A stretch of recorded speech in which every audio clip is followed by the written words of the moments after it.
વલસાડમાં વિકાસના કામોની પોલ ઉનાળાની શરૂઆતમાં જ ખુલી ગઈ છે.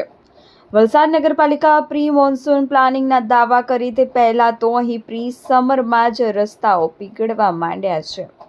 વલસાડના વ્યસ્ત એવા છેવાડા વિસ્તારમાં કરોડોના ખર્ચે બનેલો રસ્તો જાણે કાળું તેલ રેડ્યું હોય તેમ પીગળી રહ્યો છે.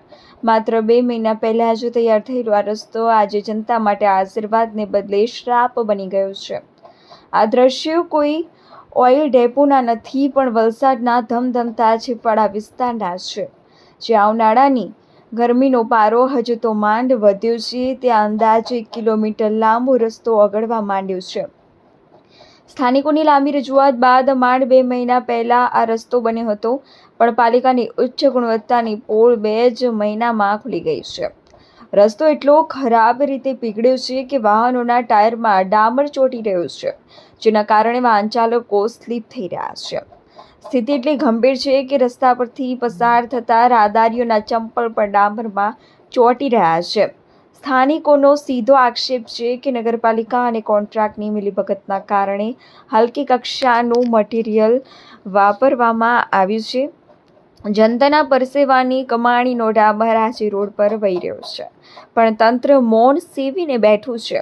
છેવાડાની આ ગંભીર સમસ્યા અંગે જ્યારે અમારી ટીમ પાલિકાના સત્તાધીશો પાસે જવાબ માંગવા પહોંચી, ત્યારે જવાબદાર અધિકારીઓએ શું જવાબ આપ્યો તે તમે જોઈ લો.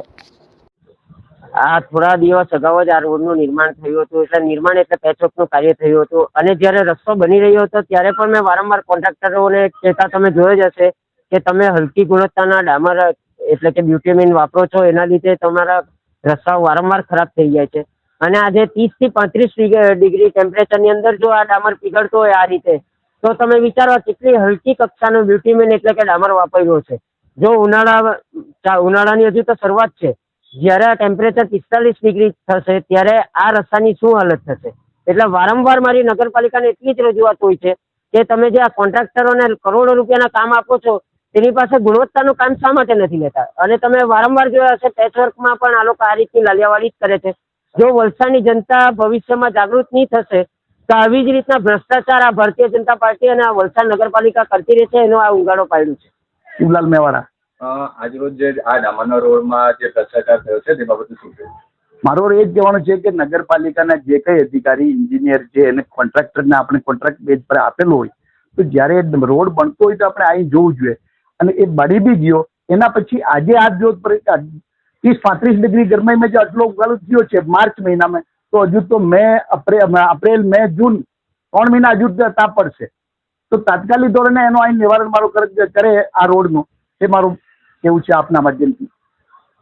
જે આ ડામરનો રોડ ઓગળી રહ્યો છે તેના માટે જે લોકો હેરાન થાય, કઈ રીતે હેરાન થઈ જાય? આમાં ચલાવી જ નહીં માણાતી. મોટરસાઇકલ લઈને જાય તો સ્લીપ થવાના ભય રહી, ગાડીઓ ચાલતી જ નથી. આપણે પગપાળે ચાલવું જોઈએ તો પગ ચોંટી જાય, સ્લીપર નીકળી જાય તો છૂટતો નથી. એટલું બધું ડામર બહાર આવી ગયું છે. તમારી માંગ શું છે? એને તાત્કાલિક સરખો કરે એની મારી માંગ છે. આપણે હમણાં તત્કાલીન સમયની અંદર વલસાડ નગરપાલિકા વિસ્તારમાં છેવાડની અંદર 1-2 પબ્લિક તરફથી મને ફરિયાદ મળેલી હતી કે રસ્તા ઉપર સામાન્ય ટાયર અને ચપ્પલને બધું ચોંટવાની કઈ ઘટના બની રહી છે. એ અનુસંધાને મેં નગરપાલિકાના એન્જિનિયરને જાણ કરીને એજન્સી જેણે બી રસ્તાની કામગીરી કરી છે એને દ્વારા તાત્કાલિક એના સોલ્યુશનની કામગીરી અમે ચાલુ કરવાના છીએ.